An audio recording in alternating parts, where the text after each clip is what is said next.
Hola amigos, ¿qué tal? Bienvenidos sean todos una vez más a este canal de YouTube. Pues por supuesto agradecerles a cada uno de ustedes por estar aquí, por suscribirse a nuestro canal. Ya son más de 28.000 suscriptores, a quienes quiero agradecerle inmensamente por el apoyo que me han brindado en este canal, que bueno, apenas lleva 1 o 3 meses de su nacimiento. También invitarles a darle me gusta a este video, compartirlo y por supuesto interactuar con nosotros, darnos sugerencias incluso para programas posteriores. Hoy va a estar con nosotros Felipe Gal, quien es un gran invitado, a quien bueno, le he propuesto que esté con nosotros para hablar de un tema muy importante que, por supuesto, conlleva a Venezuela, pero también lo que representa esta nueva administración de Estados Unidos para el hemisferio. Así que quiero agradecerle primero por aceptar la invitación, darle la bienvenida y, bueno, de una vez comenzar a hablar sobre este tema tan importante que nos atañe a todos los ciudadanos de América. Muchísimas gracias por la invitación, Emanuel. Un placer estar acá. Y un saludo a todos los que nos están viendo. Bueno, muchísimas gracias, Felipe. Iniciar de una vez con el tema central, que es Ujú. la nueva administración de Donald Trump. Lo que pudiera implicar, sobre todo para nosotros los latinoamericanos, Ujú. esta nueva administración. Ha sido muy duro en algunas palabras, por ejemplo, contra la presidenta o contra el gobierno mexicano, contra Petro, contra muchos de estos regímenes de izquierda que están en el poder actualmente en nuestro hemisferio y también, sobre todo, contra los regímenes dictatoriales de Venezuela, Cuba y Nicaragua. Entonces quisiera que nos ampliara tú desde tu perspectiva ese análisis sobre lo que pudiera implicar esta nueva administración.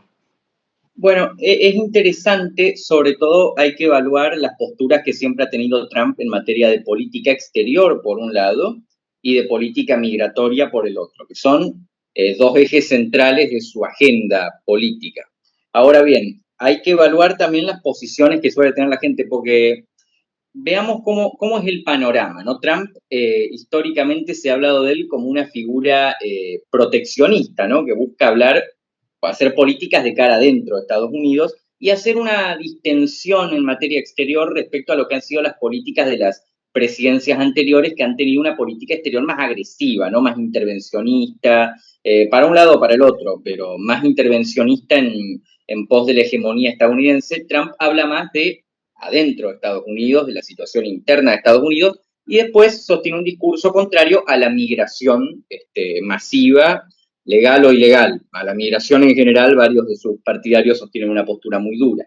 Entonces, no es de extrañar que ni bien asuma mantenga una política de confrontación abierta con gobiernos que tienden a enfrentarse con él, sobre todo en América Latina.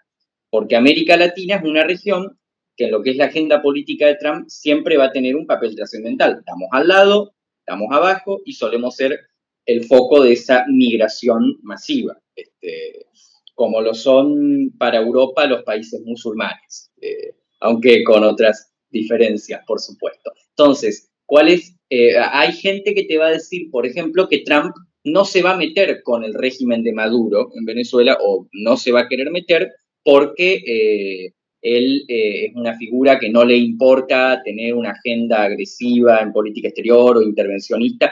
Y ojo, eso podría despertar alarmas, pero cambia la cosa cuando evaluamos cómo afecta la situación del régimen venezolano al otro eje central de la agenda política de Trump, que es la migración.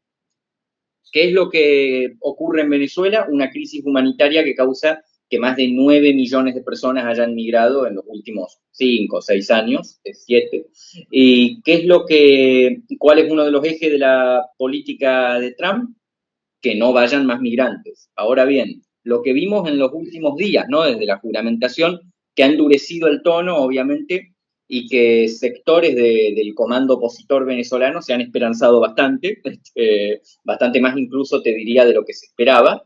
Eh, y vemos también que se han implementado una serie de políticas, ¿no? Todos estos decretos contra la migración, las deportaciones masivas, y el objetivo de Trump con estas políticas, a ver, yo te digo, las podemos analizar moralmente, nos podemos pasar horas condenando, ¿no?, algunas de las acciones o nos podemos pasar analizando las horas, pero yo te diría que lo trascendente es que se trata de políticas de corto plazo. Entonces, vos podés decretar deportaciones masivas, militarizar la frontera, cerrarla, pero eso es algo que vos no lo podés sostener indefinidamente. Para resolver el problema de la migración masiva, tenés que solucionar la causa de esa migración masiva.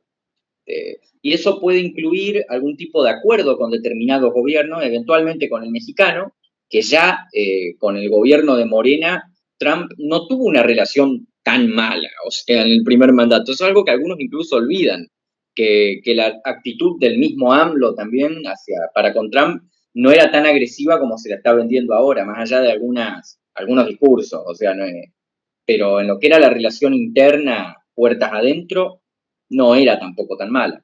Y si evaluamos la cara al régimen de Nicolás Maduro, bueno, eso ya es harina de otro costal porque tenemos un régimen que nunca va a tener como objeto una mejora en las condiciones del pueblo venezolano o la construcción de un futuro mejor para el pueblo venezolano, que son claves para que la gente deje de emigrar, porque un pueblo sin futuro migra. O sea, el régimen de Maduro es un Estado secuestrado por un grupo delincuencial, que además quedó al descubierto delante de toda la tierra, que está en franca minoría porque no puede negar que perdió esa elección por paliza.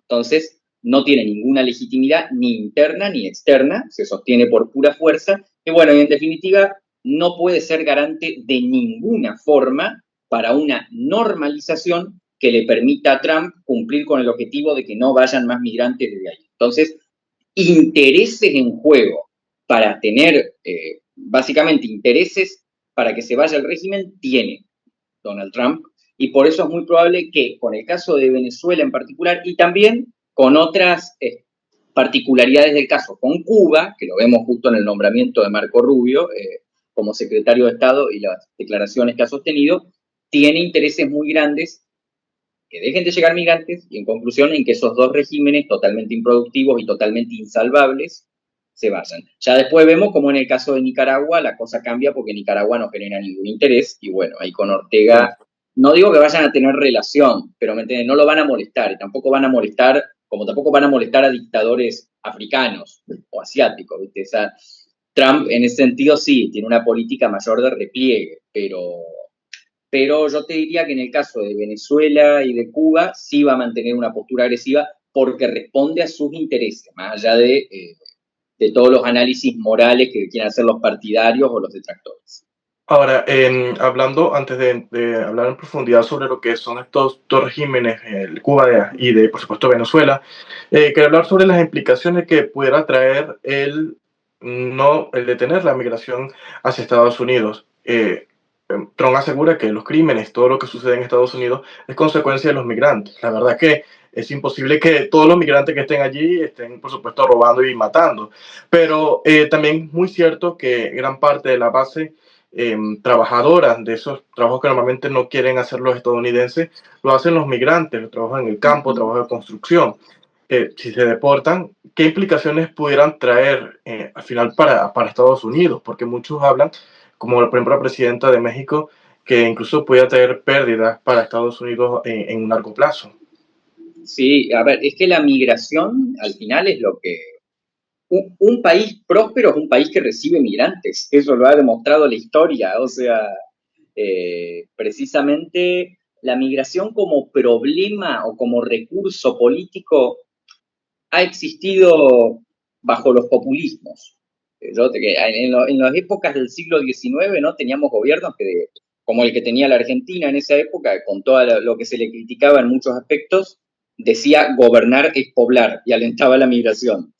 Después, cuando hablamos de la delincuencia, bueno, Estados Unidos históricamente, las élites estadounidenses y ahora Trump, del mismo modo que las élites europeas, recurren a la migración como excusa para no solventar otros problemas, ¿me entendés? O sea, te hablan de la delincuencia y sin embargo no se les ocurre ni por un momento evaluar que permitir que cualquier loquito pueda tener un arma sea un problema grave para la estabilidad social. O sea, y si no podés aceptar algo tan básico como que el hecho de que cualquiera tenga un arma es peligroso, no me podés plantear como algo lógico que la migración sea un problema. Sí, obviamente, hay delincuentes, hay migrantes que delinquen y obviamente la migración ilegal a mansalva es un problema que genera graves consecuencias y hay un grave problema de migración ilegal en el mundo en este momento, pero eso no es culpa de los migrantes, eso es culpa de las situaciones, de los desastres humanitarios, en algunos casos con la connivencia del primer mundo.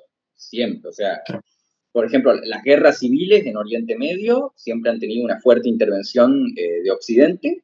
Y bueno, y después el caso nuestro, o sea, el caso de América Latina, todo bien, endurecen las posturas, ponen muchos comunicados, pero a la hora de la verdad, Europa y Estados Unidos han negociado con los regímenes que han provocado la migración y han tenido también políticas que favorecen la continuidad de los escenarios de narcotráfico, de desigualdad masiva, de corrupción, que al final del día todos esos esquemas son las causas de las migraciones. Entonces, yo te diría que sí, que va incluso más allá de criticar un discurso. Estamos hablando de una fuerte hipocresía. Claro, y eso lo vemos, por ejemplo, el caso de Venezuela, con gobiernos, por ejemplo, el de España, donde, bueno, aunque ha tenido una posición blanda, por un lado, dice repudiar lo que está sucediendo en Venezuela, pero por otro lado, tiene negociaciones con el mismo régimen venezolano, incluso el mismo Estados Unidos, aunque ahora la nueva administración de Trump ha dicho que no va a enviar más o no va a pedir más petróleo venezolano. Existe realmente una hipocresía y el régimen de Venezuela se sostiene, en cierta forma, por supuesto, principalmente por el monopolio de la violencia, de las armas que lo sostienen, pero más allá también cierto apoyo económico que lo sostiene por los recursos tanto del narcotráfico como también los recursos naturales que el mismo país todavía, Venezuela todavía mantiene.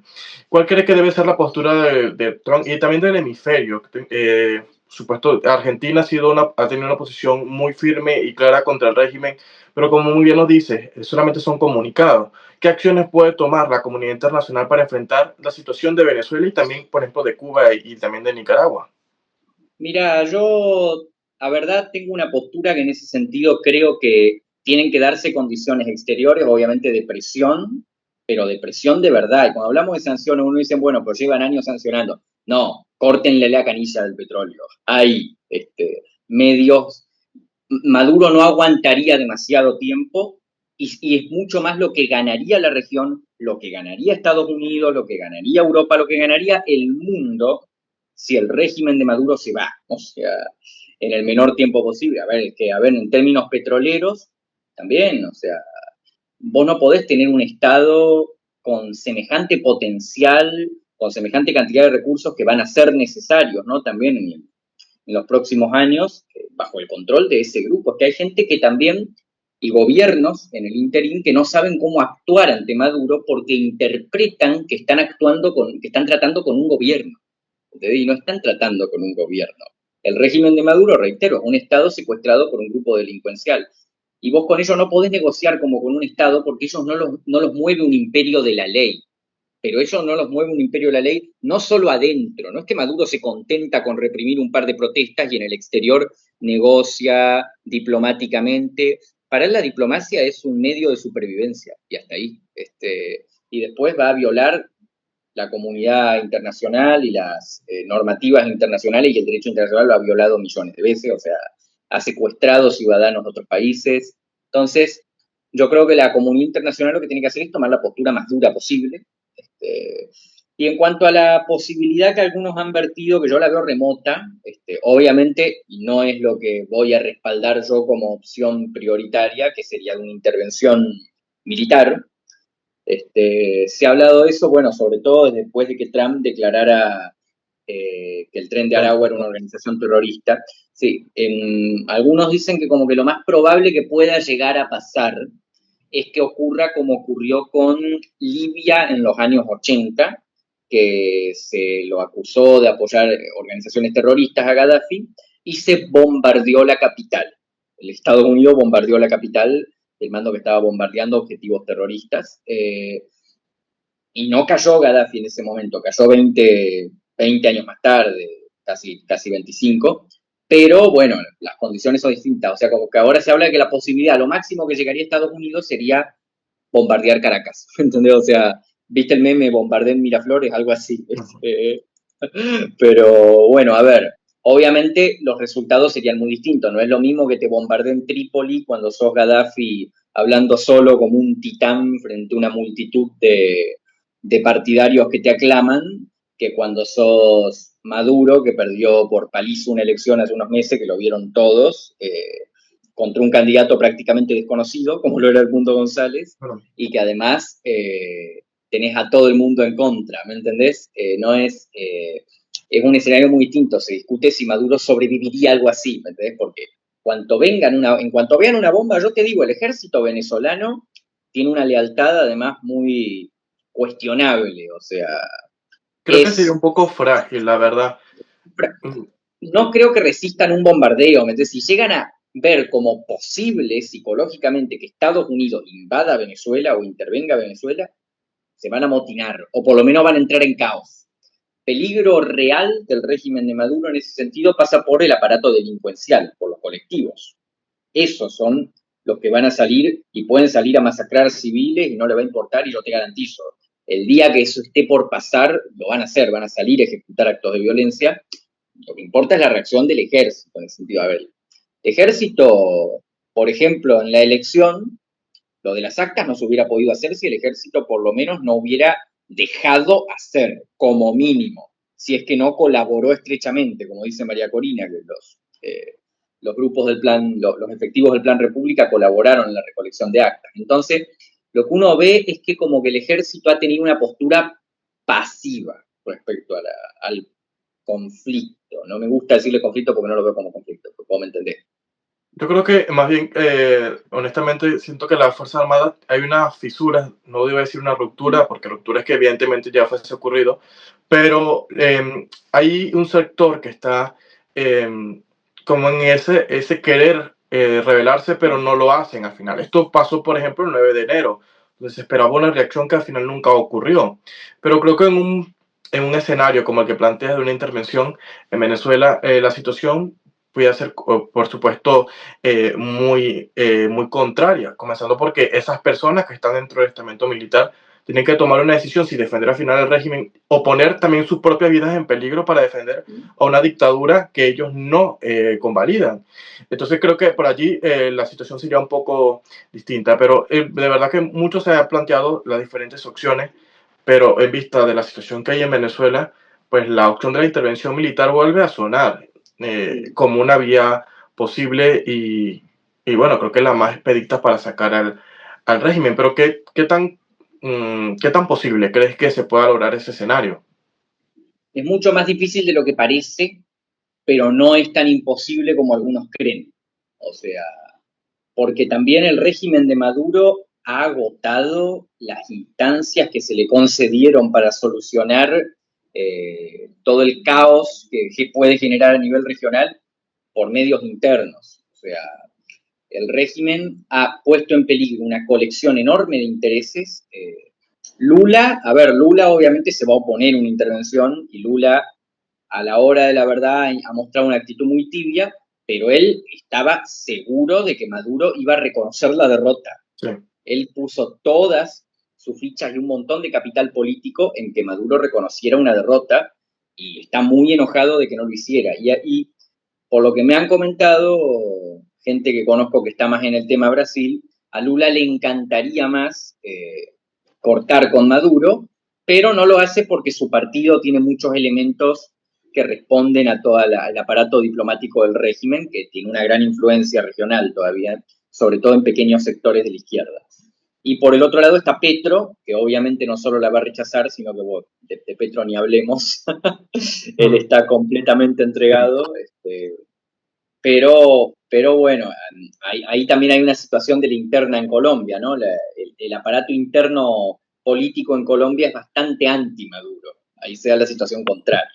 Entonces, después lo que es el plano internacional con Estados Unidos, y mira, yo no te digo que Trump, algunos dicen que no lo ven a Trump haciendo algo así, pero yo creo que Trump también es el único que se atrevería a hacer algo así si lo Sí, viera necesario. sí. Otro no lo haría. Y como ya te digo, lo más probable, la intervención más probable es un bombardeo, por lo menos. O sea, y el régimen de Maduro está en un estado frágil internamente, pero, o sea, creo que pocas veces hemos visto un régimen tan al descubierto en su fragilidad, y no sé si resistiría ese tipo de intervención. Yo te digo, ni siquiera creo que tengan que meter aviones o meter soldados adentro de Venezuela, ¿me entendés? Con que pongan barcos adelante del país y bombardeen con unos aviones alcanzaría. Y después, respecto a si es una opción preferible, como dije antes, mira, después de todo lo que ha hecho Maduro, se le dieron opciones como a ningún otro dictador en la tierra de solucionar el asunto pacíficamente, hacer una transición, retirarse con toda la impunidad y todas las garantías que podría haber recibido una negociación, y las ha rechazado sistemáticamente, y al pueblo venezolano se les han cercenado y se les han negado todas las vías políticas para solucionar su disputa. Por eso creo que nadie en la tierra tendría derecho a criticar a los venezolanos por celebrar una salida de ese tipo. Claro, no, y además, Felipe, estamos conscientes que a estas alturas el régimen es el que ha cerrado cualquier vía pacífica para salir de esta crisis. Entonces, aquí creo que hay varios escenarios, pero todos los escenarios, por supuesto, conducen a una salida por la fuerza del régimen, sea una guerrilla, sea una guerra de guerrilla, sea una guerra, bueno, civil, una intervención, pues, internacional, o sea una misma fractura dentro del mismo régimen. Pero la verdad que para lograr esa fractura también está un poco cuesta arriba por la situación de tanto temor que tienen los ciudadanos, por ejemplo, salir a protestar Sí. e iniciar una rebeldía civil para que el régimen, pues, o parte del régimen se fraccione y termine cediendo el poder. Entonces, creo que ya casi las Eso, vías eso es pacíficas algo, y civiles están eso es algo agotadas. muy, eso es algo muy, muy interesante lo que señalás, porque cuando uno evalúa lo que se hizo políticamente, que también era necesario, porque después hay gente que te desecha completamente lo que se hizo el 28 de julio, o decir, pará, che, nada de lo que está pasando ahora habría pasado sin el Claro. 28 de julio. Como vos decís, ves lo que se hizo políticamente y también lo que se hizo a nivel internacional, hay cosas muy criticables.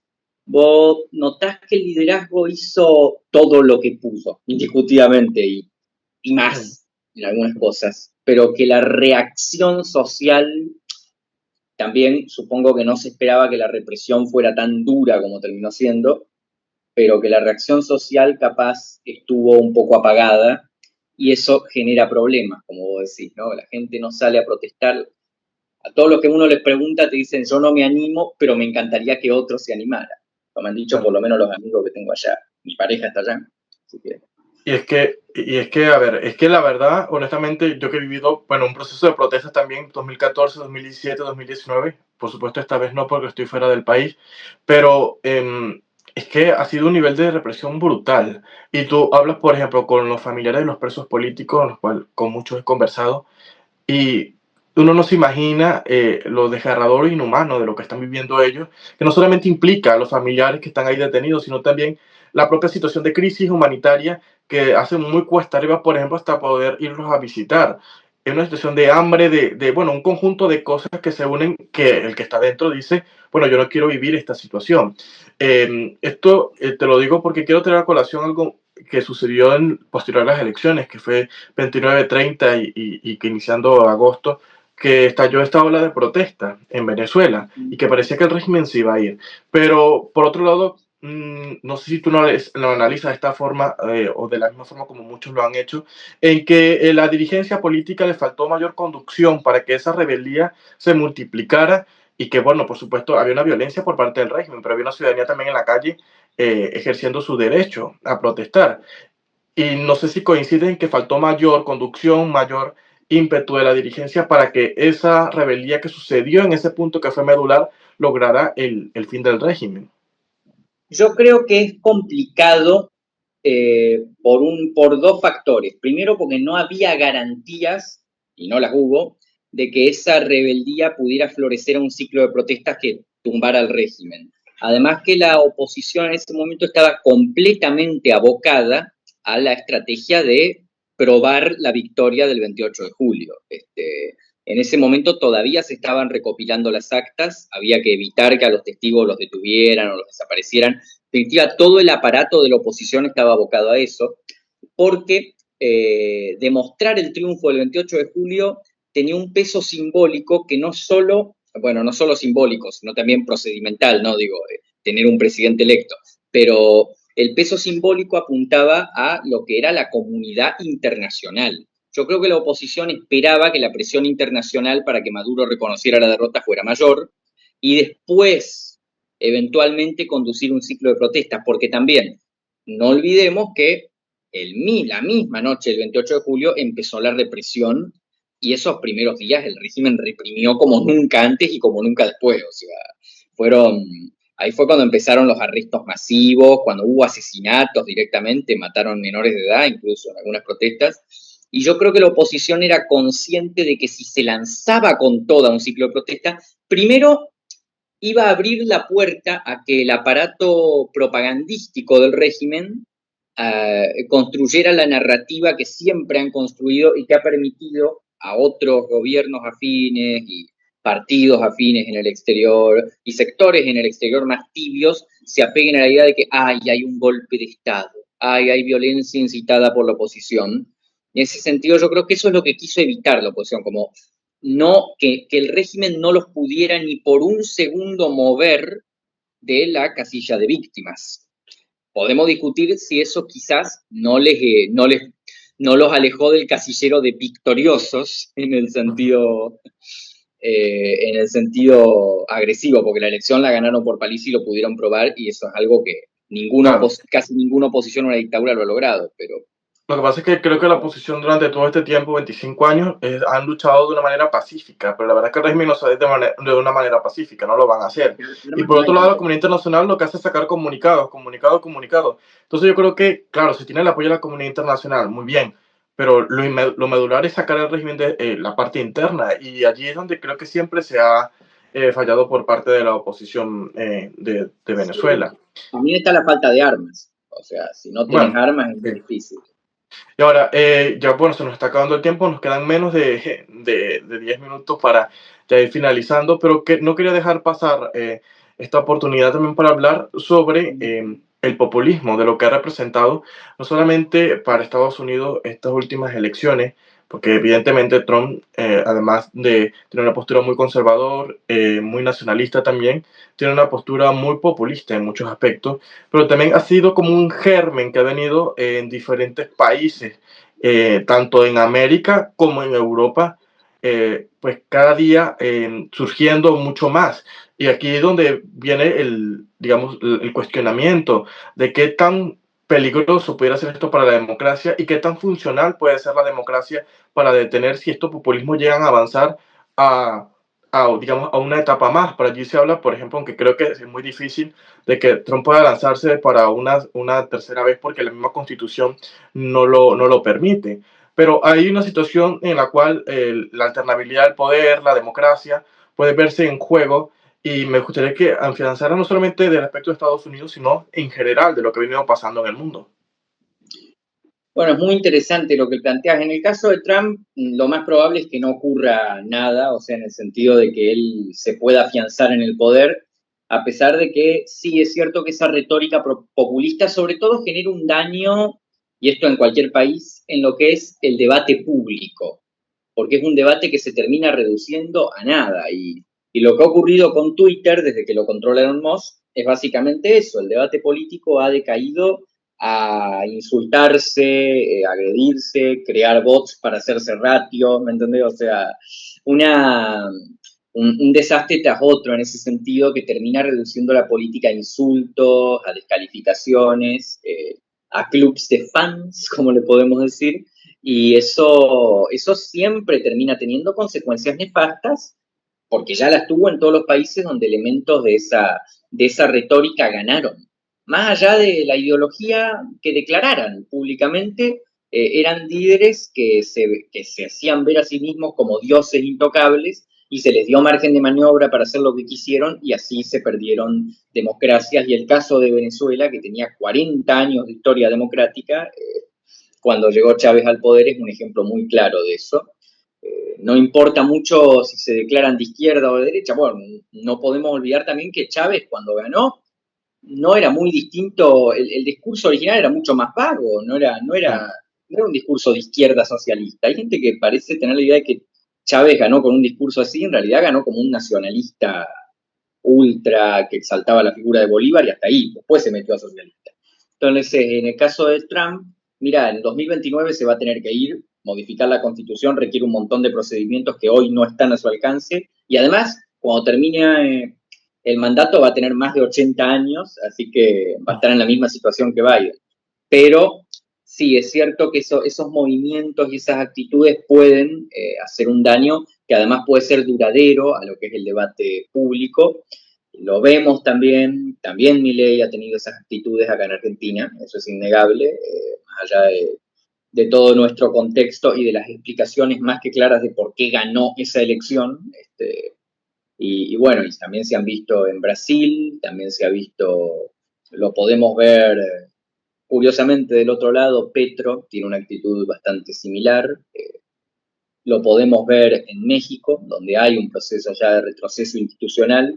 Sí. Entonces, yo diría que lo que hay que hacer es tener cuidado, mantener siempre el sentido crítico y evitar caer en esos mesianismos, porque la política no es algo que lo pueda salvar, resolver un hombre.